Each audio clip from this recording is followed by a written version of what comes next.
अस्सलाम वालेकुम। एक बार फिर हम आ गए हैं स्टूअर्ट साइड की तरफ, जहाँ पे काफ़ी कैमरे लगा के उनका शूट किया जाता है और रिकॉर्डिंग की जाती है। ऐसे ये नहीं पता किस वजह से, आप ये देख सकते हैं। ये हमारा पूरा सामान, इन्होंने पूरा कैमरा लगाया हुआ है। ये लगा उस चीज़ को फॉलो करते हैं। अब मुझे इनकी ज़बान नहीं आती, ये आप देख सकते हैं।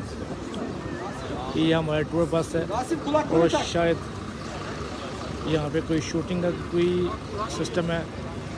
मेरा ख्याल से यहाँ पे शूटिंग का या पता नहीं, या खुद इस चीज़ को देख के बता सकते हैं कि यहाँ पे क्या हो सकता है, क्योंकि अगर इनसे मैं पूछूंगा इनको मेरी ज़बान नहीं आएगी, ना इनको इंग्लिश आती है। अभी तक इजाज़त दीजिएगा, नेक्स्ट वीडियो का इंतज़ार कीजिएगा। अल्लाह हाफ़िज़।